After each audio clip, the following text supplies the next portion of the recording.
இவன் பேர் தான் கிக்கி. கிக்கின் பேர் வந்தது என்ன காரணம்னா, இவன் சின்ன வயசுலயே நான் 1 மாசத்திலேயே கொண்டு வந்துட்டேன். இவனை கொண்டு வந்துட்டு நான் தான் ஃபுட்டெல்லாம் கொடுப்பேன். அதனால நான் தான் அப்பா அம்மா எல்லாமே. அப்போ வந்து சின்ன வயசுல வந்து ஃபுட்டுக்காண்டி என்னன்னா கிக்கி கிக்கின்னு கத்திட்டே இருப்பா. அப்ப என்னோட பொண்ணு என்ன சொன்னா, அச்சா இது வந்து கிக்கி கிக்கின்னு கத்திட்டே இருக்கா, இதுக்கு பேர் கிக்கின்னு வச்சிடலாம் அப்படின்னா, அதுல இருந்து கிக்கி கிக்கின்னு கூப்பிட ஆரம்பிச்சிட்டோம். இவ கடிக்கிறா வைக்கிறான்னு நினைக்காதீங்க, ஆனா கடிக்கலாம் மாட்டா. இவன் வந்து என்னன்னா, நம்ம கையில ஏதாச்சும் பொருள்லாம் இருந்துச்சுன்னா அதை கடிப்பா. அது இல்லாம வலிக்கலாம் வலிக்காது. எங்க ஃபேமிலியில இருக்கவங்க எல்லாமே கை விடுவாங்க, வலிக்கலாம் வலிக்காது. மெல்லமா சும்மா, அதாவது என்னன்னா, வாயை வச்சு மூவ் பண்ணுவா, அவ்வளவுதான். கடிக்கிறது இல்ல, மூவ் பண்ணுவா, அதுதான். அதுக்கப்புறம் பாத்தீங்கன்னா நம்ம கூட இப்படி நல்லா விளையாடணும்னு நினைப்பா. பறக்கணும், வெளியே பறக்கணும். நம்ம வீட்டுல ஒரு குட்டி குழந்தைங்க என்னென்ன சேட்டைகள்லாம் செய்வா, அதை எல்லாமே இது செய்யும். நம்ம ஏதாச்சும் உட்காந்து ஏதாச்சும் செஞ்சுட்டு இருந்தாலும் நம்மள்ட்ட வந்து உட்காரும். அது மாதிரி ஒன்று ஒன்றா செய்யும். பாருங்க, அந்த பென்சிலை வந்து வாயில வச்சுட்டு தரவே மாட்டேங்குது. அதாவது வீட்டில் இல்லாதவங்க வெளியே ஆளுங்க வந்துட்டு ஏதாச்சும் இவ்வளோ தொந்தரவு கொடுத்தனா நறுக்குன்னு கடிச்சிருவா. அது ரத்தமே வந்துடும், அந்த அளவுக்கு கடிச்சிருவா. ஆனால் மற்ற எங்கள் வீட்டில் இருக்கவங்க பழகுனவங்க யாரையும் ஒன்றும் செய்யாது. அதாவது இவ கூட விளாண்டுட்டே இருக்கணும், அதுதான் இவளுக்கு ஒரு இது. அப்புறமேட்டு வெளியே பறக்க விட முடியாது. வீட்டில் எல்லா டோரையும் அடைச்சிட்டு ஃபேனெல்லாம் ஆஃப் பண்ணிட்டு பறக்க விடுவோம். நல்லா விளாடும். அதே மாதிரி பார்த்தீங்கன்னா ஒளிஞ்சு விளாடும். நான் போய் ஒளிவேன், அவள் வந்து கரெக்டாக வந்து கண்டுபிடிக்கும், ஓடி வந்து கண்டுபிடிக்கும். அதே மாதிரி கூண்டுக்குள்ளே இருந்துச்சுன்னா கூண்டுக்கு அடியில் ஒளிஞ்சிங்கன்னா வந்து எட்டி போகும். அந்த பக்கம் லெஃப்ட் சைடு போனால் லெஃப்ட் சைடு வரும், ரைட் சைடு போனால் ரைட் சைடு வரும். நல்ல சேட்டை பண்ணும்.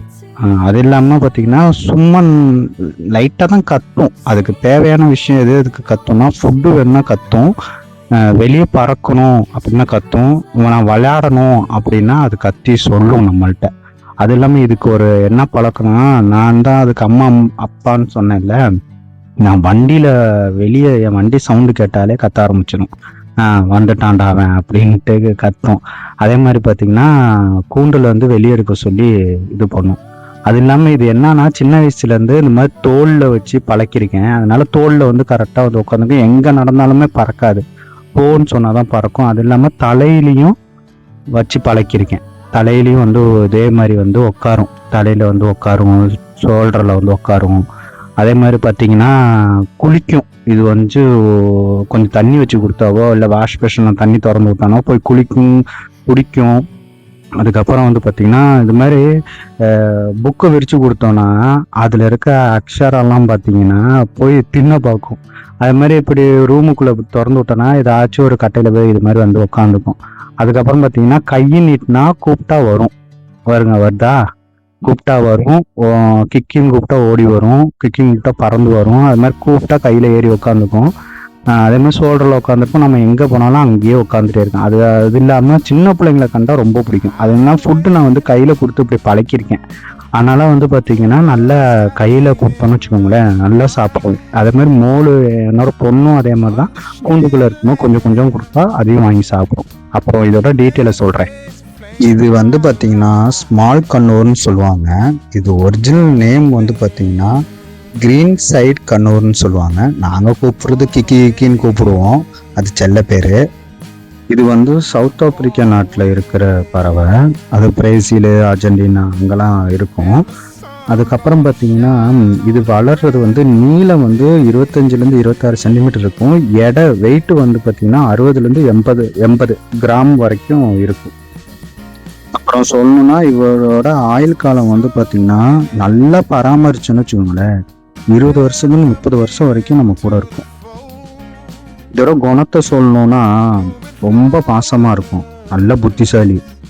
அதுக்கப்புறம் பார்த்தீங்கன்னா இது கூட விளாண்டுட்டே இருக்கணும், இல்லைன்னா விளாட்றதுக்கு ஏதாச்சும் ஜாமான் போட்டு கொடுக்கணும்.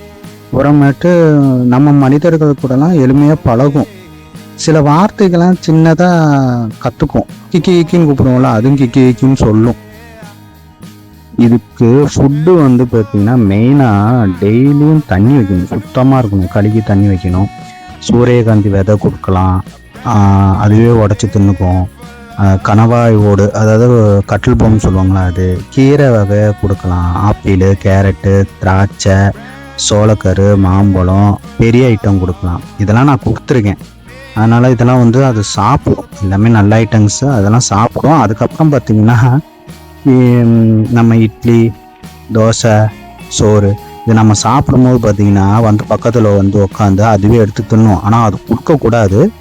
ஒரு பீஸு சின்னதாக எப்பயாச்சுன்னா கொடுக்கலாம். அதுவாக விருப்பப்பட்டுச்சுன்னா கொடுக்கலாம். நம்ம வீட்டில் சின்ன பிள்ளைங்க கேட்டுச்சுன்னா பாவமாக இருக்கும்ல, அது மாதிரி உட்காந்துருக்கும், அதுவாக எடுத்து தின்னும், கொடுக்கலாம். ஆனால் அது கொடுக்கக்கூடாது. ஆனால் அப்புறமேட்டு இதை பராமரிக்கிறது வந்து பார்த்திங்கன்னா ஒரு பறவையாக இருந்துச்சுன்னா ஒரு ஒரு பெரிய கூடு ஒன்று வேணும். குளிக்க தண்ணி வைக்கணும். அது வெளியே கொண்டு வந்து குளிக்க வைக்கிறது, தண்ணி வச்சு கொடுத்தா அது வந்து குளிச்சுக்கும். 2 மணி நேரம் ஒரு 2 மணி நேரம் ஆச்சு கூண்டு விட்டு வெளியே பறக்க விடணும். அப்போ தான் அது கொஞ்சம் ஃப்ரீயாக இருக்கும். அப்புறம் அது கூட கொஞ்சம் நேரம் விளையாடணும். அப்புறமேட்டு டாய்ஸ் ஏதாச்சும் போட்டு கொடுக்கணும், ஊஞ்சல் வச்சு கொடுக்கணும் அது விளையாடுறதுக்கு. அவ்வளோதான். அதுக்கப்புறம் நம்ம கூட இருந்தால் போதும். எப்பயுமே பேசிக்கிட்டு ஏதாச்சும் சொல்லிகிட்டே இருந்தால் அது ஏதாச்சும் திருப்பி திருப்பி சொல்லிகிட்டே இருக்கும். இது பயங்கரமான சத்தம்லாம் போடாது. மற்ற கிளியோட இது ரொம்ப கம்மியாக தான் சவுண்டு விடும். சன் கண்ணூர்லாம் வந்து நல்ல சவுண்டு விடும். பைனாப்பிள் கண்ணூர் இதெல்லாம் வந்து சவுண்டு கம்மி தான் இருக்கும். காலைல சாயந்தரம் நேரம்னா கொஞ்சம் கீச்சு கீச்சுன்னு சத்தம் போடும். அதான் நான் சொன்னேன்ல முன்னாடி, இந்த சாப்பிட்றதுக்காண்டி, விளையாடுறதுக்காண்டி, வெளியே பறக்கிறதுக்காண்டி, இதுக்காண்டி வந்து கத்தும். அப்புறம் நைட்டு லைட் ஆஃப் பண்ணும் போது ஒரு கத்தும். அதுக்கப்புறம் வந்துட்டு நார்மல் ஆயிரும். அப்புறமேட்டு பார்த்தீங்கன்னா இது வந்து சின்ன வயசில் வாங்கினனால, குட்டியாக வாங்கினனால 1500 வாங்கினேன். பெருசாகிடுச்சுன்னா 3000, 3500, 4000 வரைக்கும் போகும். இது வியாபாரமாக பண்ணுறவங்க பண்ணுறாங்க, செல்லமாக பிராணியாக வளர்க்குறவங்க வளர்க்குறாங்க. வியாபாரமாக பண்ணாலும் இதுக்கு நல்ல மவுசுள்ள பறவை தான். அவ்வளோதாங்க இதை பற்றி. நல்லா சேட்டை பிடிச்சவ, ரொம்ப ஒரு நம்ம வீட்டில் ஒரு குழந்தை மாதிரி. எல்லாரும் வாங்கி வளர்க்கலாம், ட்ரை பண்ணுங்கள். ஓகே, பாய்.